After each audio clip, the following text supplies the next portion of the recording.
gaming mice have been incredible over the past 3 to 4 years. I mean, to the point where making an actual bad purchase decision has been, you know, almost impossible. Almost.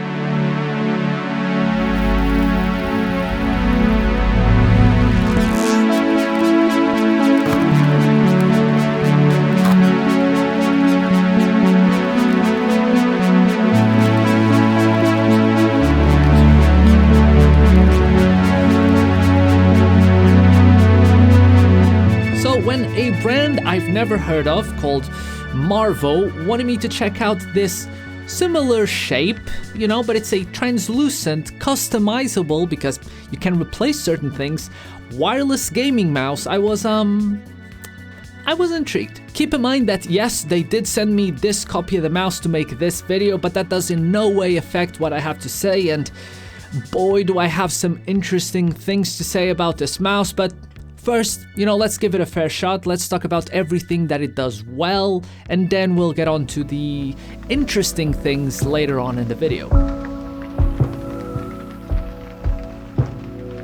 On the surface, it looks like the shape of the G Pro X when using the bigger outer shell, and if you use the smaller one, it looks, you know, similar to a Cooler Master MM710. And that's the party trick. You can completely replace the outer shell of the mouse with different color replacement shells coming in at around $15. That isn't necessarily cheap, but for the right kind of people, it can be the feature that sells them the mouse. I also feel like they may have missed an opportunity here for making the mouse even more customizable and just leaning into that customization side of things, like being able to replace the mouse clicks on the outside, or even having hot swappable mouse switches like we've seen with some mice from Asus in the past, but here we got none of that. Under the hood, the mouse has the specs of a competent gaming mouse with a Pixar 3370 sensor, which is one of the flawless sensors, and you know, it provides accurate tracking with absolutely no problems there. It also has 2 mouse clicks.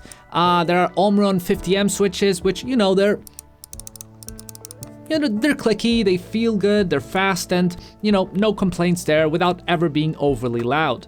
One thing that surprised me is the wireless implementation. You know, from a non-scientific perspective, you know, I'm used to the Superlight, and then I picked this up. It feels pretty good, you know, with the dongle very close to the mouse. I think that's probably very important.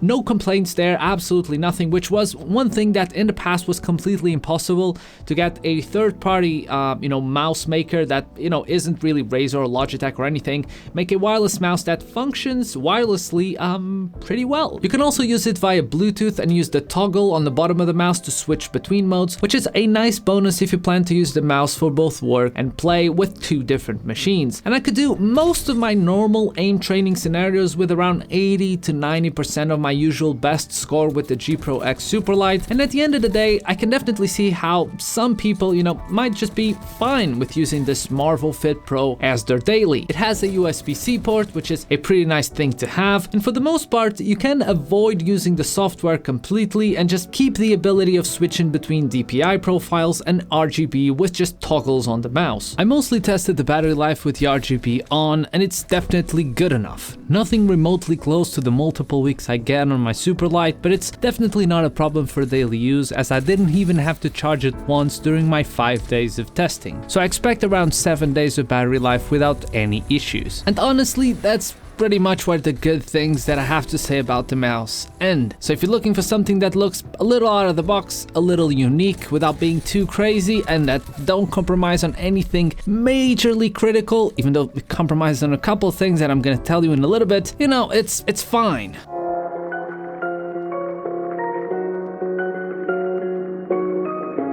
A mouse can't be reviewed in a bubble, and Marvo expects you to pay around $85 for the Fit Pro. That's some serious money to fork out for a company that, from what I can tell, has been pretty much focusing on making clones of every mouse shape under the sun and selling them for cheap on Amazon and on other marketplaces online. With that said, the Fit Pro still feels like a unique attempt at something, and that attempt was enough to pique my interest and probably enough to pique yours too. Take the whole customization aspect, for example. In theory, it sounds very cool. cool, but in practice, it completely messes up the weight balance of the mouse, resulting in a weight being very off-center, which makes fast flicks a much bigger challenge than usual. This is to be expected with the larger shell, since with that installed, the backside of the mouse is completely hollow plastic, but even with the smaller one, the weight balance just feels off. It probably doesn't help that the mouse weighs 97 grams with the small shell and a whopping 107 with the big one. You know, I expected it to be flimsy and thin, but it ended up being,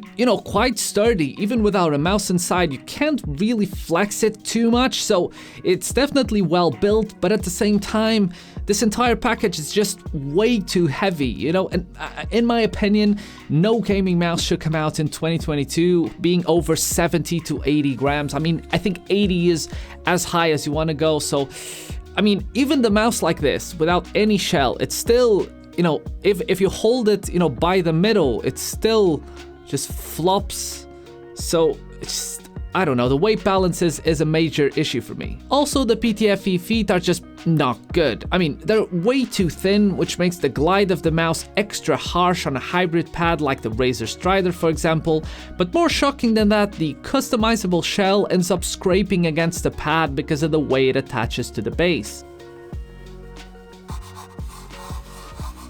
This happens with at least 2 of my shells, and it's a major problem that could have been easily avoided in a multitude of different ways. The larger shell has an extra PTFE feet on the back that literally scrapes the mousepad if you apply any sort of weight towards the back, which you probably want to if you're expanding the back. Plus, you can easily lift the mouse if you apply a little bit of pressure on the back, which further adds up to this, weight balance being completely messed up. And honestly, don't even get me started on this logo back here. It's illuminated with the RGB, and it looks terrible. Even the printing, it's like it's fuzzy and it isn't super clear, and it looks terrible. I don't understand. And on the other side, you have a Marvo logo that looks kind of good. It's clean, simple. If this logo was in the front, I would have had less to say about it, but just a random scorpion tail on the front of the mouse, a logo that they share with a lot of other products that they sell that are pretty much just clones of other shapes, just feels cheap for a mouse that they expect you to buy for around $85. It feels like a bad call to have this here, and there's no way around it. You can cover it as much as you want, but given the transparent nature of the shell, you're always going to see it, and I think it's terrible. I was also never really able to remove or easily remove the side buttons, so you can remove them if you want to attach something else. But you see, the back one, I can take it out, but the front one is just, sometimes it plucks out, sometimes it doesn't. And if they just made a little groove on the side for your nail to catch, this would have been easily sorted. Overall, if you look past the chunky weight, the inadequate mouse feet, the slippery mouse coating, the terrible looking scorpion logo, and the scraping on the mousepad, you're still left with a gaming mouse package that is way too expensive for anyone in their right mind to buy. They expect you to pay $85 for it, plus shipping, which is way too much money, unfortunately, and that type of money gets you, I don't know, just 80% of the way to a super light on a sale, or a Viper Ultimate on a sale, or I don't know, just a Razer Orochi V2, which you can replace the outer shell, or I don't know, I'll just put some mice here on screen at the end. Like I said, it's almost impossible to make a bad purchase decision when it comes to gaming mice in the past 4 to 5 years, but taking a risk with a random brand, seeing what they could offer different from, the standard, more, settled in, more well-known brands, it caught my eye, it looked interesting, but at the end of the day, it's impossible to recommend. With that said, the mouse definitely felt unique enough to pique my interest and make me want to make this entire video, but at the end of the day, it's an almost impossible recommendation given how many small things it did just completely wrong. But, from certain angles, you can definitely make, it looks so damn good from certain angles. It's just, as an overall package, it just ain't it. But yeah. I hope you guys enjoyed the video. If you did, you know what to do. And yeah, check some of my other videos down below. And yeah, a huge thanks for watching, and bye.